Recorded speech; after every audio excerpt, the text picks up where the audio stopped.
이 안에 한 달 남았는데요. 이 한 달은 정비하는 시간입니다. 잘 살아오셨습니까? 왜 이렇게 삶이 힘들지? 하고 지쳐진 마음은 없습니까? 힘내시기를 주님의 이름으로 간절히 당부합니다. 왜 예수 믿어 왜 이렇게 힘들지? 주님이 함께 하시면 고난이 복이 될 줄로 믿습니다. 2014년 마지막 12월달 첫째 주일, 올 한 해를 돌아보면서 미리미리 준비하고 또 잘 정비해서 더 큰 소망과 희망으로 새해를 맞이할 수 있는 그런 은혜가 있기를 원합니다.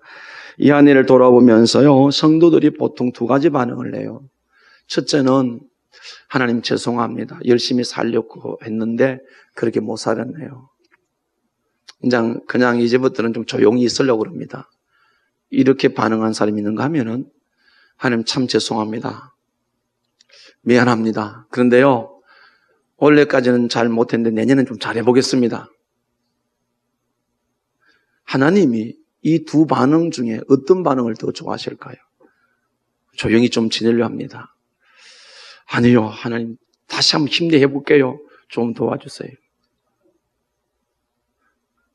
하나님은 두 번째 반응을 좋아합니다. 첫 번째 반응은요, 굉장히 겸손한 것 같지만 그게 자기가 인생의 주인이에요. 그런데 두 번째 사람은 약하고 부족함에도 불구하고 내 인생의 주인이 하나님이시다 하는 그런 거. 하나님 한번 힘내볼게요. 바로 한번 해볼게요. 날 좀 도와주시고 올해보다 내년에 더 잘 하나님 앞에 세워지기를 원합니다. 우리가 얼마나 잘해서 하나님 앞에 떳떳한 사람으로 살아갈 수 있겠습니까? 그렇진 않단 말이에요. 제가 이 개인적인데요. 어제 새벽에 새벽 기도가 1년에 몇 번씩 다가온 중에 가장 힘든 시간이었어요. 왜 힘들었느냐? 창세기 40장을 새벽 기도에 설교를 하고 우리 아까 기도하신 최 지사님께서 다음 세대를 놓고 기도했잖아요. 제 마음속에 또 우리가 갖고 온 지금까지의 비전은 다음 세대 키우는 거. 사람 키우는 일보다 더 중요한 게 없어요. 그런데 이제 와서 여러 가지를 돌아보면서 이 다음 세대들을 대한 것을 제가 잘못 세우지 못하는 그런 자책감과 그런 부끄러움과 그런 저에 대한 약함과 이것 때문에 2시간이 반이 넘도록 어떤 기도도 올리지 못하고 주님 죄송합니다. 죄송합니다. 정말 제 속으로는 피눈물을 흘리는 그런 시간을 어제 새벽에 보냈습니다. 그래서 제가 결단합니다. 우리 교회가 지금까지 8년 동안을 아이들이 대학을 나가면은 그래도 서울까지 가더라도 오게 만들었습니다. 오늘 이 시간부로 제가 다 놓겠습니다. 근데 조건이 있습니다. 다 제가 놓는데 조건이 있는데 우리 학생들이 가깝게는 마산, 진주로 갈 겁니다. 또 멀리는 서울까지 갑니다. 가는데 놓는데 이유가 딱 조건 하나 있습니다. 자기가 있는 가장 가까운 교회에 우리 교단 교회가 있으면 더 좋고 다른 교단 있으면 주소를 주면 제가 올라갈 겁니다. 올라가서 그 교회 목사님을 제가 만날 겁니다. 가서 1대1로 붙여놓고 수요 기도회, 금요 기도회, 새벽 기도, 주일 낮 저녁 모든 예배를 참여할 것이며 한 6개월, 제가 1년에 생각하는데 한 6개월 정도 되면 내가 목사님께 부탁해서 이 청년을 일을 시키십시오. 이게 두 번째는 첫째는 와서 내가 자란 이 교회에서 이 청년 시절을 섬기며 봉사하는 거예요. 여러분에서 새벽마다 때로는 눈물로 기도하는 이 교회를 대해서 여러분이 그래서 참 죄송한 편입니다. 제가 큰아들 둘째 아들을 제일 먼저 대전이 있고 대구 있는데 불렀습니다. 토요일마다 오겠습니다. 주일 밤에 대구로 가면은 밤에 예배 마치가면 막 차를 타고 가면 그러면 찜질방에 잠을 자고 아침에 이제 학교로 들어갑니다. 왜냐하면 그래야 본이 되어야 우리 다음 세대를 키울 수 있다고 생각하기 때문에 청년들도 없고 학생들도 변변찮은 한 명밖에 없는 우리 교회가 오늘 이 자리에 온 것은 저절로 된 건 절대로 아닙니다. 그러나 아무리 제가 힘을 써봐도 우리 아이들이 눈에 보이지 않는 데서는 마음대로 사는 것 같아요. 그래서 제가 특단의 조치를 내립니다. 그래서 가장 가까운 교회를 일단 주소를 갖고 부목사님 저하고 탐색을 해서 제가 그 현장 가서, 그러니까 제가 볼 때는요, 두 번째 오지 않고 있는 것이 더 혹독할 것 같아요. 완전히 꽁꽁 붙들어 묶어가지고 내가 여러분을 일꾼으로 키울 겁니다. 청년의 때를 허비하지 않기를 원합니다. 하나님은 심지 않은 데서 거둘 수가 없습니다. 우리가 10년 세월 동안 다음 세대와 세계 승리를 위해서 기도한 것이 그것이 저절로 되는 건 아니에요. 여기에 희생과 눈물이 있어야 돼요. 작년부터 제가 계속 고민하고 새벽마다 이 문제 하나 배실험마다가 내려는 이 결론에 대해서 여러분들이 부모님들이 이건 뭐 이제 여기에 계속 왔어도 사역을 교회 학교 교사든지 일을 해야 돼. 그냥 왔다리 갔다리 하면 안 됩니다. 그러나 그렇게 안 되면 그 현장에 그곳에 학교 주변에서 내가 있는 그 주변에서 선택하셔서 저에게 모두 연락 주시고 제가 다른 열일을 다 제쳐놓고 아이들이 신앙을 넣고 내가 그 현장에 연결시키겠습니다. 더 늦췄다가는 안 되겠다는 생각이 너무 제게 위기로 다가오기 때문에 이 청년 시절에 이렇게 살면 안 되겠다 싶어서 제가 여러분에게 결정을 하고 권면을 드리니까 그렇게 인자해 주시고요. 우리 학생들 어린이 교회학교 중고등부 중고등부 11시 예배에 동시에 예배한 이유가 일부 예배에 우리 20몇 명밖에 예배를 안 드려요. 이제 교회학교 교사들이 20몇 명만 예배를 드리는데 그렇게 제가 번거롭도록 9시 예배 드리고 11시 예배는 여기 다르면 거의 다 차는데 이렇게 안 한 이유가 어떻게든 아이들 세워보려고 한 겁니다. 그러나 이 부분에 대해서는 후회는 하지 않습니다. 앞으로도 동시에 예배는 계속 들어갈 겁니다. 우리 뱃속에 있는 생명부터 갓 태어난 생명, 청년이기까지 모두가 우리 하나님 나라의 미래고 이 나라의 미래인 줄을 믿습니다. 저절로 크는 건 절대로 아닙니다. 제가 왜 어제 새벽에 그렇게 고통스러운 줄 아세요? 제가 어제 책을 하나 읽습니다. 제 후배, 바로 밑에 후배가 그리스도의 심장이라는 책을 썼는데 며칠 전에 저에게 소포로 보내왔어요. 그 속에, 그 중간쯤에 가보면은 그리스도의 심장이라는 그 글 속에 이런 내용이 하나 들어있었어요. 목사는 혈육의 아버지보다도 더 아버지다. 목회자의 부부는. 여러분의 육신의 부모들은 제가 지금까지 지켜본데 자녀들의 영혼보다는 얼마나 좋은 대학에 들어가냐, 얼마나 좋은 직장이냐, 거기에 더 많은 관심을 가졌지. 정말 내 속으로 태어난 이 자녀의 영혼에 대해서는 그렇게 갈급해하는 모습을 제가 못 느꼈어요. 저는 새벽마다 하나님과 영적인 관계만 바로 된다면 하나님 반드시 종교하게 쓰실 줄 믿습니다. 이게 성경의 원리예요. 그 책에도 그렇게 기록해놨어요. 어딜 가면 늘 촉을 세워가지고 이 아이들 어디 있을까? 눈에 보이면 마음이 편안하고 안 보이면 불편하고.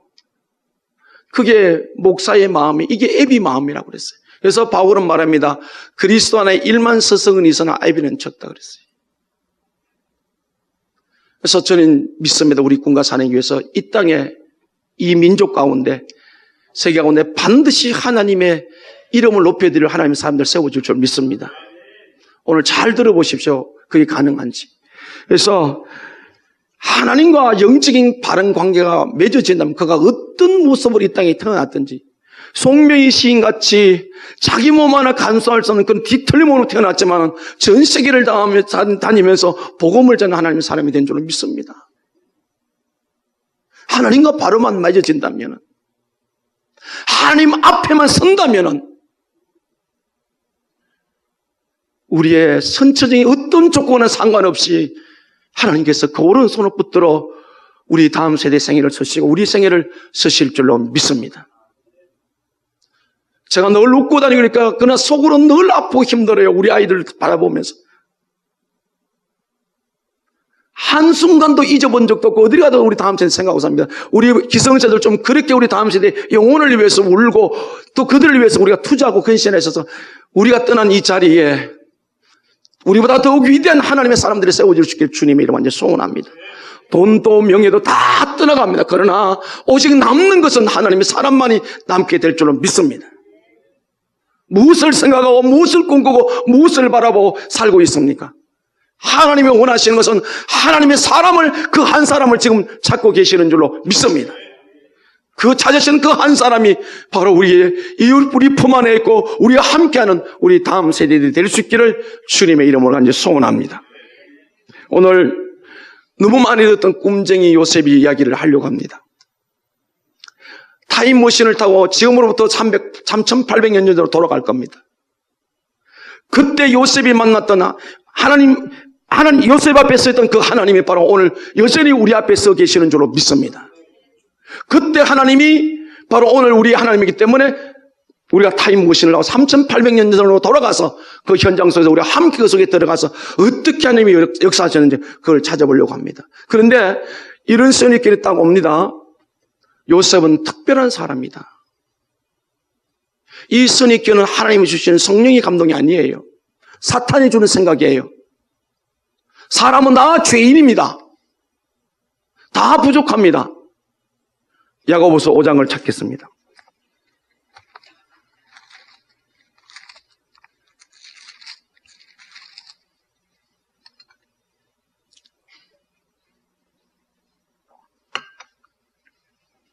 야고보서 5장 17절 18절 같이 읽습니다. 시작. 엘리야는 우리와 성정이 같은 사람이로되 그가 비가 오지 않기를 간절히 기도한 적 3년 6개월 동안 땅에 비가 오지 아니하고 다시 기도하니 하늘이 비를 주고 땅이 열매를 맺느니라. 아멘. 엘리야라는 사람이 기도하니까 비가 오지 않고 간절히 기도하니까 다시 비가 오고, 이러한 엘리야, 이 땅에 죽지 않고 하나님의 들림받은 엘리야를 가리켜서 뭐라고요? 우리와 뭐하다? 성정이 똑같다. 이 성정이 똑같다는 말은요, 외형만 담는 것이 아니고 우리와 동일하다는 뜻입니다. 그래서 오늘 요셉이 성경에 나타난 인물들을 생각할 때마다 특별한 사람이다, 이 생각을 내놓으라 이 말씀이에요. 우리와 똑같은 사람이에요. 그것도 특히 우리 속은 똑같은 사람이에요. 이 말은 다시 한번 우리도 엘리야처럼 요셉처럼 하나님의 역사 무대 속에서 하나님 오른손에 붙들려 쓰임받을 수 있고 하나님의 영광을 드릴 수 있는 삶으로 살아갈 수 있다는 전제가 되는 거죠. 믿습니까? 자꾸 여러분의 선입견으로 간증을 들을 때나 어떤 탁월한 사람 들을 때마다 저 사람은 특별한 사람, 이렇게 말하지 말라 이 말이에요. 이런 생각을 갖지 말라 이 말이에요. 왜요? 그분 안에 계신 예수가 똑같은 우리 안에 계신 똑같은 분인 줄 믿습니다. 그분 안에 계신 성령이 똑같이 계신단 말이에요. 그래야 우리 스스로를 제한하지 말라 이 말씀이에요. 그런데 믿음 생활하고 성경 공부를 가르쳐보면요, 어느 순간부터 다고 특별한 사람 특별 아닙니다. 성정이 똑같아요. 우리가 동일한 사람이에요. 오늘 요셉이가 그런 사람이에요. 청년 요셉이 그런 하나님 앞에 우리가 똑같은 성령이 그런 사람이에요.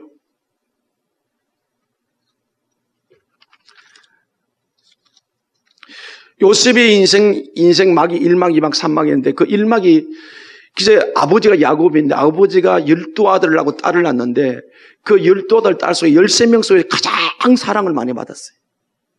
왜? 야곱에게 4명의 아내가 있는데 4명의 아내 중에 이 라헬이 제일 그 야곱의 사랑을 받았기 때문에, 그래서 1세부터 태어나서부터 뱃속에서부터 17세까지가 1막인데요. 37장에 보면은 내 어머니에서 낳은 자식들이 있어요. 그런데 이 가정의 가문에 전통하는 일이 뭐냐면 목축업이에요. 근데 어느 날 보니까 이 4명의 뱃속에 그 어머니가 다른 그들이 비리를 자꾸 저질러요. 막 그 잘못됐다 그러니까 양을 이웃에 가서 팔아먹고 용돈이 없어 그랬던 것 같아요. 그걸 이 요셉이 아버지에게 이제 형들이 이렇게 했다 이렇게 한 거예요. 이게 고자질한 것 같지만 그런 것 아니에요. 잘못된 것을, 아버지를 속이고 있는 형들의 잘못을 아버지에게 바로잡게 했으니까. 그런데 이게 때문에 미움을 받아요. 그리고 또 이 야곱은 12명의 아들 중에 이 요셉을 더 사랑해서 채색옷을 입힙니다. 이것 때문에 더 이제 관계가 악화되는데 어느 날 이 요셉이 딱 말합니다. 내가 꿈을 꾸었다. 그런데 내용은 이렇죠. 형제들이 다 내게 절하고 아버지도 엄마도 내게 절한다. 이런 꿈을 꿨다 하니까 더 열받은 거예요. 그래서 형들이 더 미워하고 저게 눈에 까시게 저게 없어져야 되는데 이런 마음이, 나쁜 마음이 형제들 마음이 든 거예요. 근데 17세 되는 그 해에 아버지가 이제 그 풀을 쫓아서 멀리 간 형들을 이제 가서 잘 하고 있느냐. 평상시에도 좀 자꾸 이제 아버지를 속이고 비리가 있으니까 요셉을 지켜가지고 잘하고 있는 거 보고 오라 그랬어요. 그래서 요셉이 갔어요. 가만히 보니까 멀리 있는 형들이 보니까 요셉이 오거든요. 그래서 이렇게 상의를 합니다. 야, 제가 오늘 우리 미움 덩어리 온다. 저거 오늘 끝장내자. 그래가지고 그 요셉이를 구덩이에 집어넣습니다. 죽이려고 마음을 먹어요. 근데 큰아들 로벤하고 넷째 유다가 이거 이렇게 하면 안 된다. 우리가 죽이는 무슨 유익이 있겠냐. 그래서 결국은 이제 로벤이 오기 전에 유다가 미디안 상인들에게 이 자기 동생을 팔아버립니다. 은 20 받고. 이게 요셉의 인생의 일막이에요. 17살에 노예로 팔려갑니다. 인생 참 불쌍해요. 노예로 팔려가서 산 장면이 오늘 39장에 나와요. 노예로 팔려갔는데 요셉이 그 땅에 가가지고 이 성경의 내용을 우리가 총집합해서 해석을 해보면은 2절에 이렇게 말합니다. 여호와께서 요셉과 함께 하시면 그가 형통한 자가 되어 그 주인 애굽 사람의 집에 있으니 하루아침에 아버지의 사랑을 다 받았던 왕자 같은 그가, 족장의 왕자 같은 그가 노예가 됐어요. 노예는 아무것도 자기 것이 소유가 없고 주인이 죽이려면 죽고 주인에 의해서 생명이 달리는데 그가 노예로 팔려가는데 그 하나님께서 함께 하심으로 그 집주인에게 은혜를 입어서 형통한 자가 되었더라. 이 말씀이 담고 의미는 뭡니까? 요셉은 태어나서부터 언제 주님을 만난지는 모르겠지만 예수 그리스도와 하나님을 만난 그 이후부터 쭉 언제나 하나님을 의식하고 하나님 앞에 살아왔다는 뜻이에요. 하나님을 잊지 않고 살았다는 그런 뜻이에요. 그렇기 때문에 성경은 하나님께서 함께 하심으로 그가 형통한 자가 되었더라. 그래서 형통한 자가 되어서 주인 보디발의 사랑을 받아가지고 가정 총무가 됩니다. 총무는 이거 10년 세월을 지나요. 그러니까 17세 와서 27세까지 종인 주제에 그 가정의 모든 일을 맡으면서 정말 떵떵거리고 부름 없이 살았습니다. 이게 요셉의 인생 2막이에요. 어느 날 문제가 생겼습니다. 보디발의 아내가 어느 날부터가 계속 요셉을 꼬이기 시작합니다. 7절. 그 후에 그의 주인이 아내가 요셉에게 눈짓하다가 동침하기를 청하니 이 청한단 말은 그냥 와서 찝쩍거리는 뜻이 아니에요. 아주 강력하게 대시를 해온 거예요. 집요하게 대시해온 거예요. 뭐예요? 나하고 동침하자. 그런데 요셉이 노했어요. 끝까지 노했어요. 이제 누명을 썼습니다. 누명을 쓰고 감옥에 들어갑니다. 자, 노예입니다. 그것도 부족해서 재수가 됐어요. 재수가 돼가지고 이 사람이 갈 수 있는 최악의 상황이 감옥입니다. 제 친구 목사님이 포항 월포에서 추석세로 내려갔다가 서울로 오는 도중에 그 술이 취해서 할아버지가 자전거를 타고 막 이렇게 도로로 들어왔는데 그걸 미처 피하지 못해가지고 부딪혀가지고 그 동사가 냈어요. 그래가지고 경주 교도소에 갇혀 있었어요. 서울에서 우리 친구 목사님들이, 우리 기도 모임들이 내려왔어요. 한 달 동안 미결서로 거기서 재판을 받고 이제 결국은 이렇게 해가지고 나왔는데 뭐 짧은 인생을 살았지만 절대로 가지 말아야 할 곳이 감옥이더라. 오늘 요셉은 노예의 그 형편만 해도 억울하고 최 인생 바닥인데 거기 재수대 감옥에 들어갔으니 이 인생 끝장난 거 아니겠습니까? 그런데 감옥에 들어간 지가 27세 되는 애예요. 만 2년이 세월이져서 30세가 됐어요. 어느 날 요셉이 갇혀있는 이 감방에 누가 왔는가 하면은 바로 왕의 술 맡은 관원장과 떡 맡은 관원장이 들어왔어요.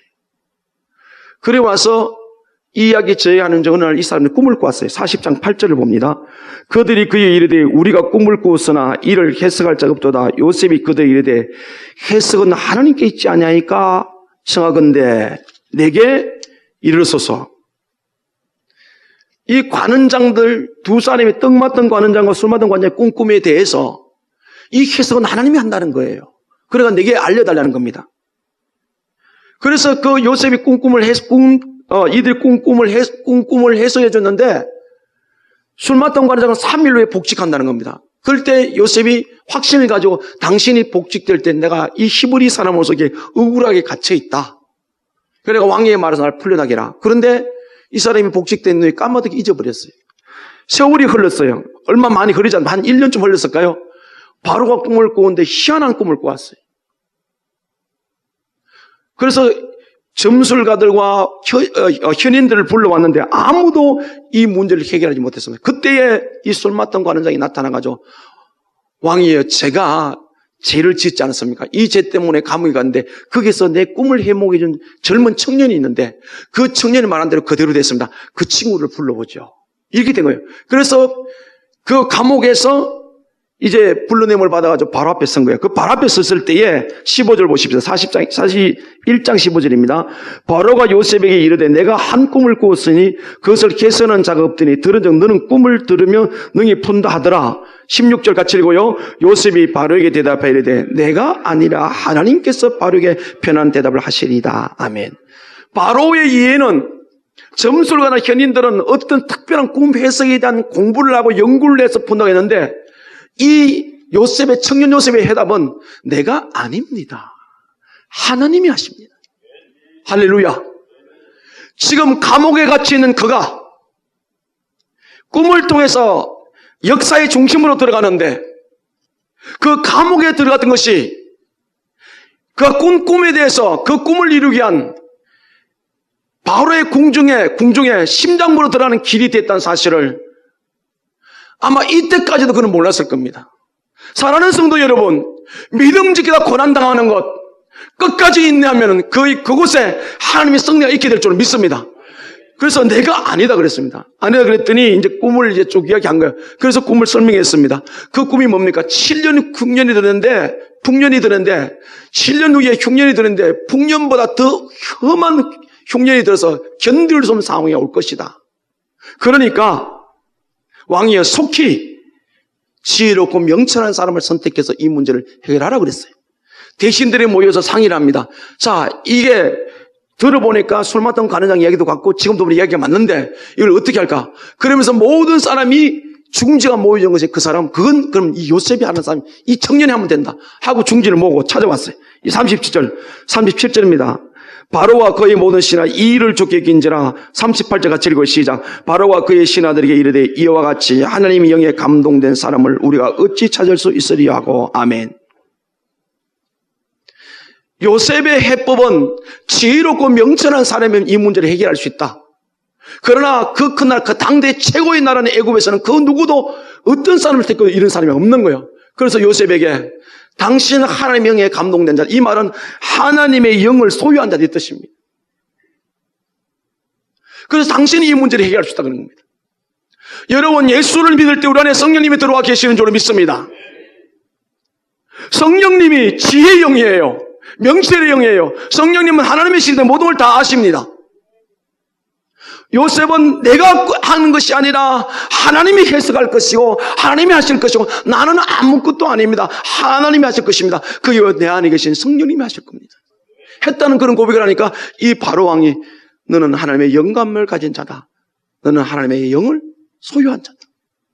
그렇다면은 오늘 이 자리에 계신 분, 제가 이제 지금부터는 여러분의 전부 예수라의 구주를 영접한 그리스도인 전자의 말씀을 드릴 거예요. 요셉이 지금 얼마 전에 끝난 수능에 점수 몇 점 맞았어요? 21명의 그 만점자들이 나왔는데 제가 왜 이 질문을 던지는지 3,800년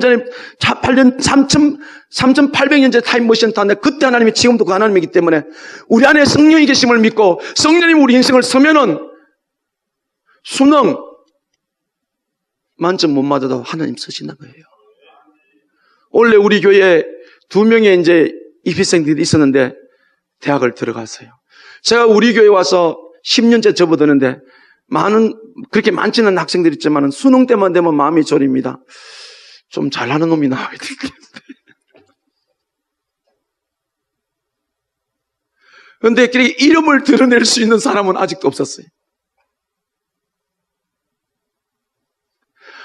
요셉이 실질적으로 그 큰 나라 애굽에 객관적으로 2인자지만 실제는 실세인 줄 믿습니다.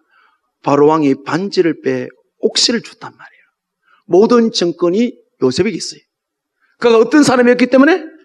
하나님의 신을 소유했기 때문에.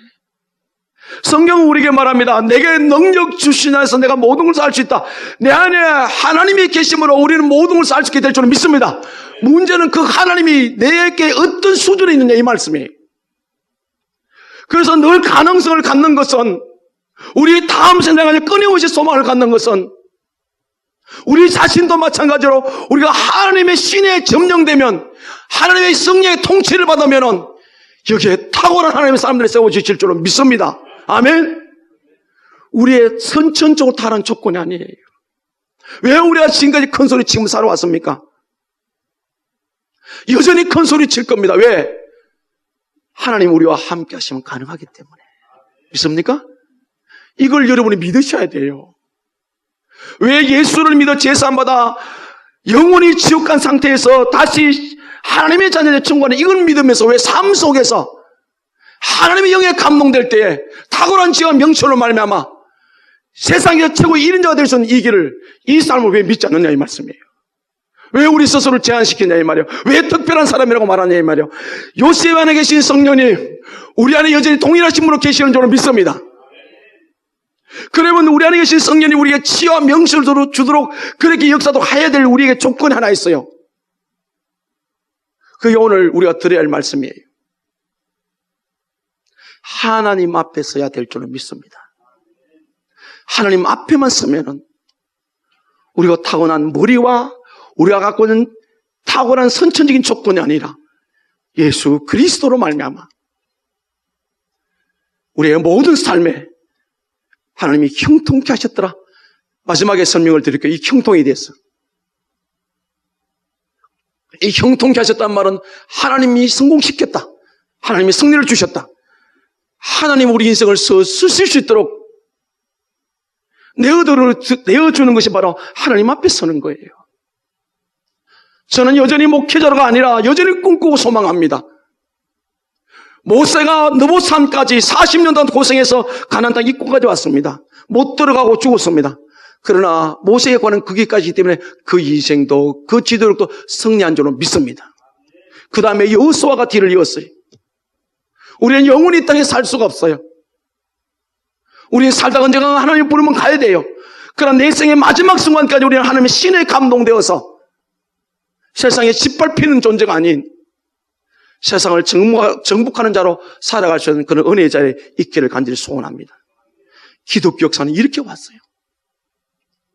우리 교회만 봐도 10년 동안의 짧은 세월 속에 보면 아무것도 아닌 존재였어요. 우리 너무 잘 알잖아요. 이 통영 땅에 이름도 없었어요. 누가 하셨나요? 어떻게 하든지 하나님 손에 붙들려 일었었던 성도들의 수고한 눈물이 이 땅뿐만 아니라 서부 경남에 부산까지 대구까지, 아니 지난번에 우리 초기파 항우가 왔을 때 대한민국 모든 교회 목사님들이 왔다, 지역대 목사님 왔다 갔는데 이 교회가 되어진 일에서 하나님이 하셨다는 거룩한 간증을 듣고 가십니다. 누가 하셨나요? 하나님이. 10년이 길다면 길고 짧다면 짧은 세월이지만 결코 우리가 한 것이 아니라 하나님이 신에 감동되기를 원했고 하나님 앞에 서기를 그렇게 요청했던, 그렇게 소원했던 여러분들의 헌신 통해서 주의 나라가 확장되어지고 있는 줄로 믿습니다. 이제 2015년보다 우리는 더 큰 비상을 하면서 하나님의 소원을 풀어들이는 교회가 될 수 있기를 간절히 소원합니다. 그저 이 땅에 육체의 정욕대로 살다가 아무것도 남기보다 흡연의 인생이 아니라 하나님의 신에 감동되어 살아서 하나님 역사 속에 길이 기억될 그런 형통케 된 자로 살아가는 은혜가 있기를 주님의 이름으로 축원합니다. 그러기 위해서 해야 될 것이 있습니다. 39장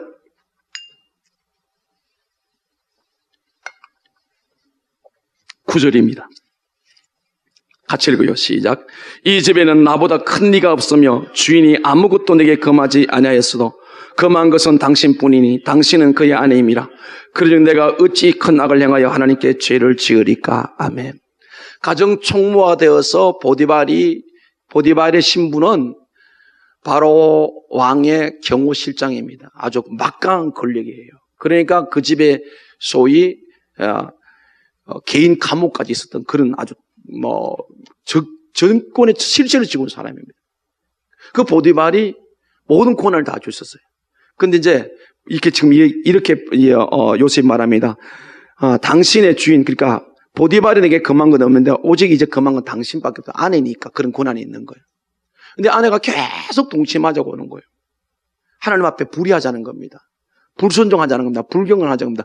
오늘 이 보디발이 비단 성적인 문제만 아니에요. 오늘 우리가 3,800년 타임머신 타고서 다시 돌아와서 보면 오늘 우리 삶 속에 보디발이 너무 많아요. 보디발의 아내가 너무 많아요. 하나님과 거리를 멀게 하는 것. 육신의 것을 더 크게 보이는 것. 세상 것을 더 좋아하게 보이는 것. 이 보디발의 아내의 유혹이 오늘도 얼마나 많이 받았습니까? 이 아내를 돌아보십시오. 육신의 정욕대로 살고 싶은 욕구를 얼마나 많이 받습니까? 성경은 말합니다. 육신을 쫓아 행하면 썩을 것을 거둔다. 그래서 이 보디발의 아내가 이제 같이 동침하는데 이 동침하게 되면요, 이 당시에 이 시대의 그 귀부인들은 이런 일을 했대요. 자기 마음에 드는 용산이 있으면 데려다가 동침하고 거기에 권한을 주고. 그러니까 이제 요셉은 더 편안하게 살 수 있는 길이 열렸고 신분 상승이 바로 올라가게 되는 거예요. 단순히 이 기부인과 잠자리하는 것이 끝나는 육체적인 정욕만 채우는 것이 아니라 이제는 더 편안해지고 노예 신분에서 탈출해서 길이 열렸고 이 뭐든지 고난을 얻을 수 있는 건. 그런데 뭐라고 말합니까? 이 큰 악을 행하여 하나님께 죄를 지으리까. 지금 당신이 내게 요구하는 것은, 세상이 내게 요구하는 것은 하나님 앞에 죄가 된다는 거예요. 왜 여기서 물리치고 나가야 됩니까? 예수님이 저와 여러분의 죄를 영원히 지울 수 해결할 수 있는 죄를 대신 십자가 지고 죽으셨단 말이에요. 그래서 영원한 저주를 해결하셨단 말이에요. 히브리서 4장에 뭐라고 그랬습니까? 너희가 죄와 싸우되 피 흘리기까지 싸우지 않았다.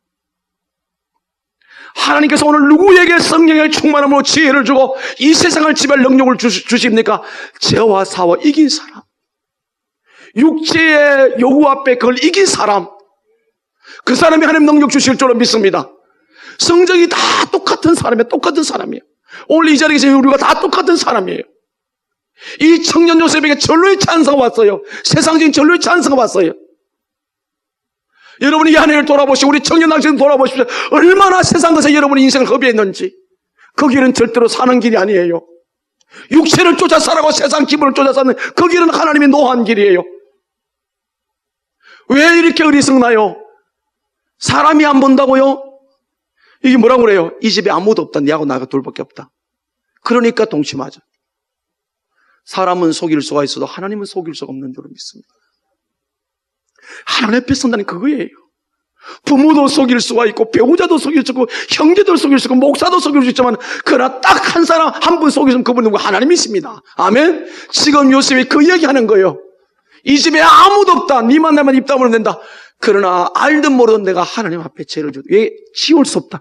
이게 바로 성령의 사람인 줄로 믿습니다. 하나님 이 사람 세워주실 줄 믿습니다. 제가 서울에서 목회할 때에 교회 옥상이 3층 위에 있어요. 어느 날 제가 이제 기도를 하고 성경 공부를 하다가 좀 쉬려고 옥상에 올라갔는데 이렇게 둘러보는데 옆집 할머니가 나오시니 검은 비닐봉지를 갖고 와요. 갖고 오더니 우리 교회 하단에 이게 그 쥐똥 열매 나무입니까? 그게 이렇게 쭉 생기는데 좌우로 막 살피더니 그 검은 비닐봉지를 그 하단에 나무 속에 집어가지고 털고는 가시더라고요. 그래서 수상해요. 내려가 봤더니 쓰레기를 그거 집어넣고 갔어요. 제가 위에서 내려볼 줄은 몰랐죠. 하나님은 다 아세요. 탁월한 지혜와 명철을 세상을 승리할 수 있는 능력을 받기를 원합니까? 하나님 앞에 정직할 수 있기를 원합니다. 하나님을 내 인생 앞에 모시고 살아야 돼요. 요셉은 이것 때문에 감옥 갔어요. 믿음 지키고 의롭게 살려다가 감옥 갔어요. 그게 끝이 아니었어요. 그 감옥 간 것이 어디였습니까? 바로 애굽의 권세의 그 모든 증을 갖고 있는 바로의 심장에 들어갈 수 있는 첩경이었습니다. 여러분, 우리가 믿음 지키고 살면서 이 세상에 타협하지 않은 것 때문에 얼마나 많은 고난을 당합니까? 그 고난이 올 때 웃으십시오. 승리했다고 손들어 화이팅 하십시오. 죄를 이겨야 하나님의 승리를 주실 줄은 믿습니다. 우리 학생들, 청년들에게 여러분에게 건면하고 건강하고 여러분에게 고합니다. 여러분 청년의 때 학생 시절에 죄와 사위기는 훈련하십시오. 육신의 정욕대로 살지 마십시오. 말씀을 쫓아 살아가십시오.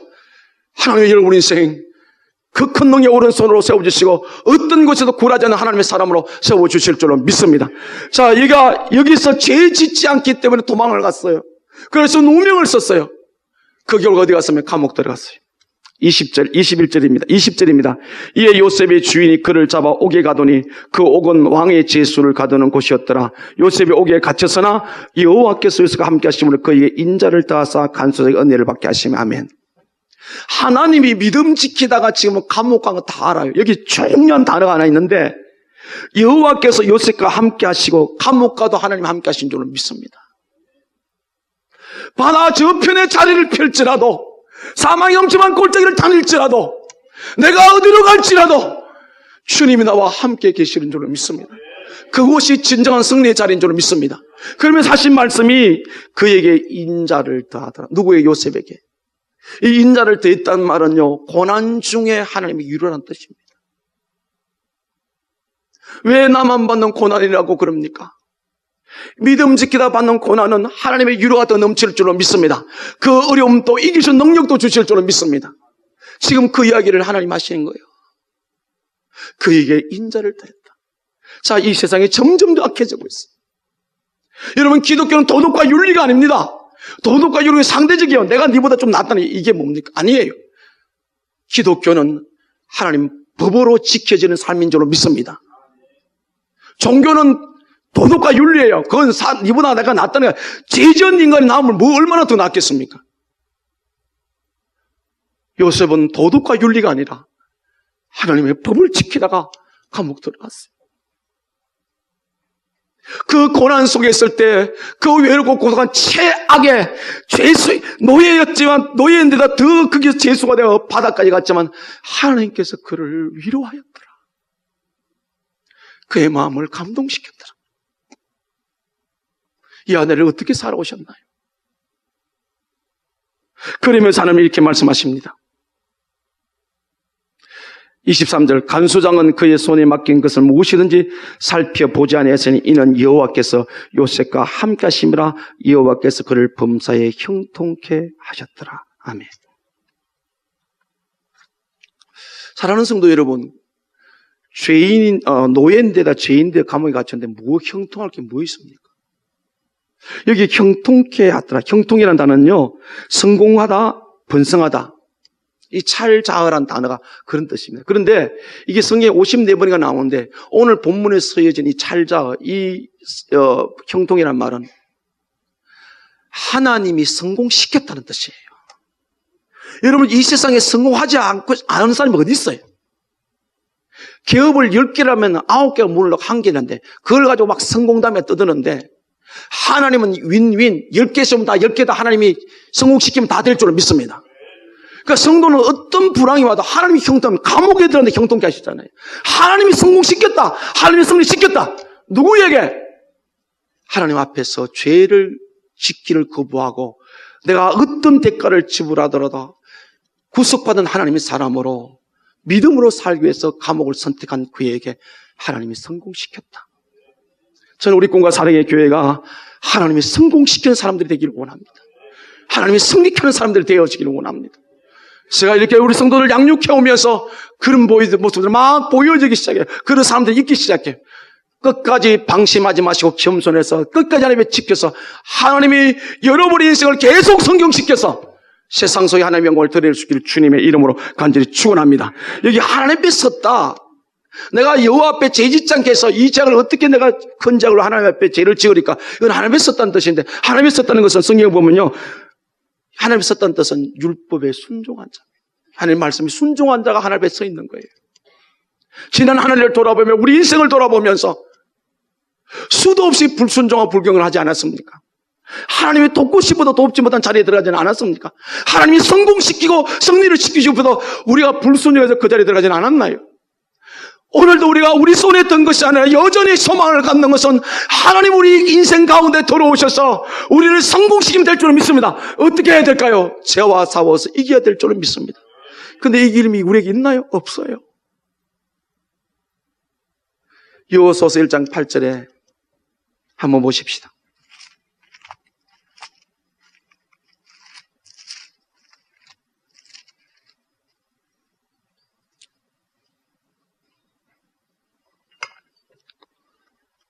같이 읽어요. 시작. 이 율법책을 네 입에서 떠나지 말게 하며 주야로 그것을 묵상하여 그 안에 기록된 대로 다 지켜하라. 그리하면 내 길이 평탄하고 하게 될 것이며 내가 형통하리라. 아멘. 그 위에 7절 보세요. 오직 강하고 담대하여 나의 종 모세가 내게 명령한 그 율법을 다 지켜하고 우로나 좌우나 치우치지 말라. 그러면 어디로 가든지 형통하리라. 아멘. 하나님의 말씀에 순종하면 하나님이 우리 인생을 성공시켜 준다는 거예요. 너무 유치합니까? 여러분 성공하고 싶지 않아요? 하나님 앞에 서십시오. 하나님 말씀에 순종하십시오. 하나님 우리 인생을 성공시켜 주실 줄을 믿습니다. 시편 1편 2절 3절에도 보십시다.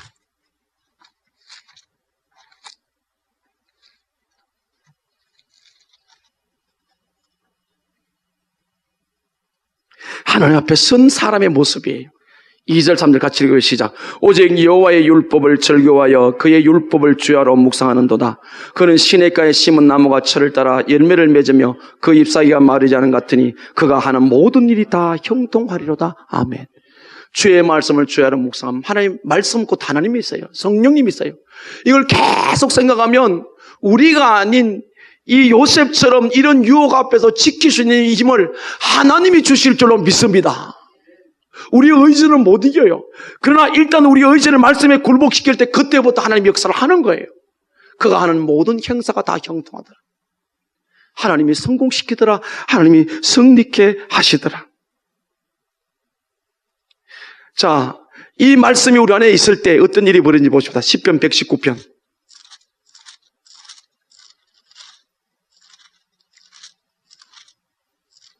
9절입니다.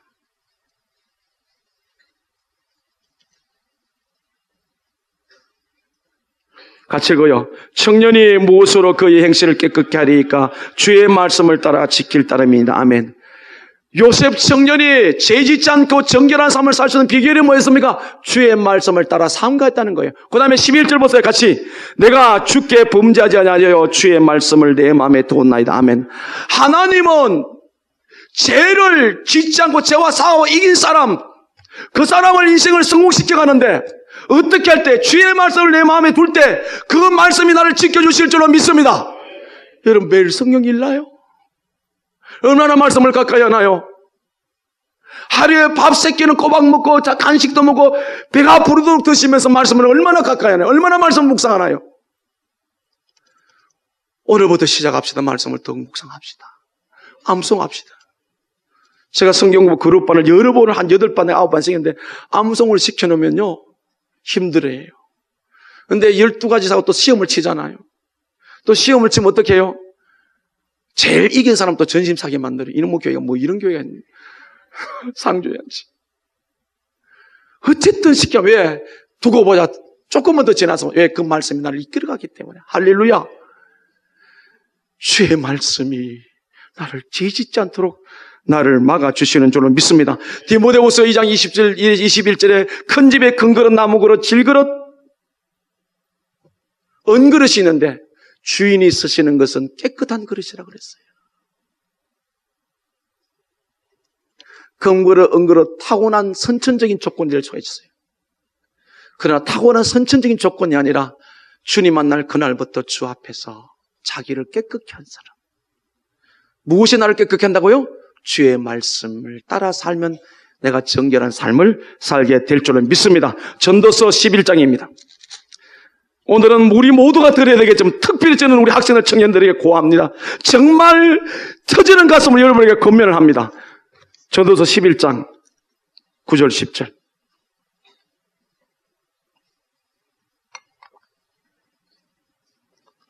같이 읽어요. 청년이여 내 어린 때를 즐거워하며 내 청년의 날들을 마음에 기뻐하며 마음에 원하는 길도와 내 눈이 보인 대로 행하라. 그러나 하나님이 이 모든 일로 말미암아 너를 심판하실 줄 알라. 그런즉 근심이 내 마음에서 떠나게 하며 악이 내 몸에서 물러가게 하라. 어릴 때와 검은 머리의 시절이 다 헛되니라. 그 다음 12장 1절 2절입니다. 너는 청년의 때 네 창조자를 기억하라. 곧 공간 날이 이기 전에 나는 아무 낙이 없다고 할 해들이 가깝기 전에 해와 빛과 달과 별들이 어둡기 전에 비 뒤에 구름이 다시 나기 전에 그리하라. 아멘. 청년이여 청년이여 네가 어릴 때 네 마음대로 살아라. 원하는 대로 살아. 그러나 하나님 반드시 뭐한다? 심판한다. 내 어릴 때와 검은 머리 젊은 청년이 곧 지나간다. 100세 시대가 되다 보니까 청년 시대가 더 빨리 지난 것 같아. 근데 그 시절이 다 뭐하다? 헛되다. 세상을 쫓아 하나님 앞에 서지 않고 육신의 정욕대로 보디발의 안에 세상에 온갖 하나님 멀게 하는 유혹을 쫓아가십시오. 그건 다 헛됩니다. 그래서 뭐 하라고요? 너는 청년의 때의 창조주를 기억하라. 우리에게 어르신이 있는데 몇 분이 저를 통해 예수님을 영접했어요. 그리고 하신 말씀이 뭐라고 말합니까? 내가 좀 더 젊었을 때 예수님 만났다. 인생의 최고의 후회 아픔은 내가 좀 더 일찍이 주님 만났더라. 왜 학생들이여 청년들이여 여러분의 인생을 하나님 앞에 세상을 쫓아 살며 허비하고 있습니까? 그렇게 말을 왜 듣지 않습니까? 그 길이 헛된 길이에요, 여러분. 자, 12장 봐요. 전도 12장.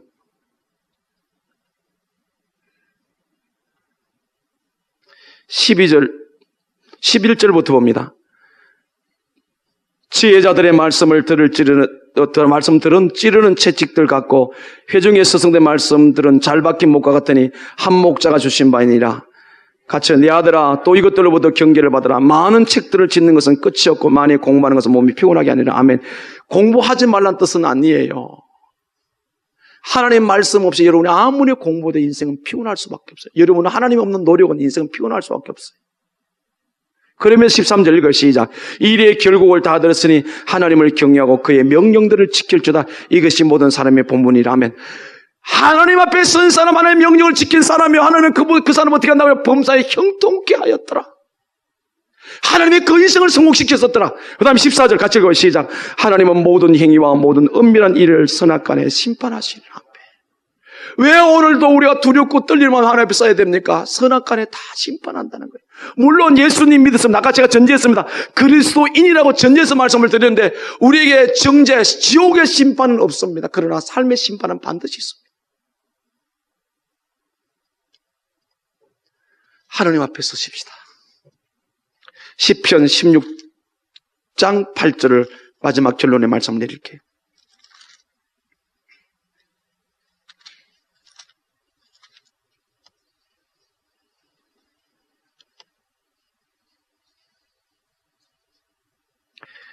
팔 절부터 마지막 절 11절까지 같이 읽습니다. 시작. 내가 여호와를 항상 내 앞에 모시며 그가 나의 오른쪽에 계심으로 내가 흔들지 아니하리로다. 이러므로 나의 마음이 기쁘고 나의 영도 즐거하며 내 육체도 안전히 살리니 이는 주께서 내 영혼을 소홀에서 버리지 아니하시며 주의 거룩한 자의 멸망시키지 않으실 것입니다.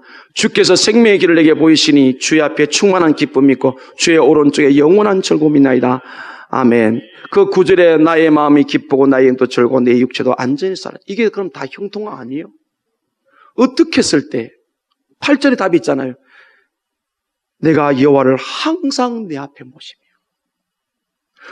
하나님이 내 우편에 계심으로 하나님 앞에 사는 사람, 말씀에 순종하는 사람, 온 삶을 하나님께서 형통케 해주실 줄은 믿습니다. 여러분 지금 보디발의 안에 세상의 그 믿음들의 모든 유혹을 유혹받는 것은 죄가 아니에요. 유혹에 넘어가면 죄예요. 받았다면 회개하시고 아니 죄의 유혹에 받아 넘어갔다면 회개하시고 그 자리에 머물러 있지 마시고 떨쳐 일어나서 하나님 앞에 살아가십시다. 우리 인생의 모든 것은 나를 죄와 사망에서 구속해내신 하나님만이 주권자가 되는 줄로 믿습니다. 하나님만이 주인인 줄로 믿습니다. 하나님 앞에 선 사람 되어서 하나님의 여러분의 인생을 성공시키시는 하나님의 말씀이 이루어지는 은혜가 있기를 주님의 이름으로 간절히 축원합니다. 아멘. 기도합니다.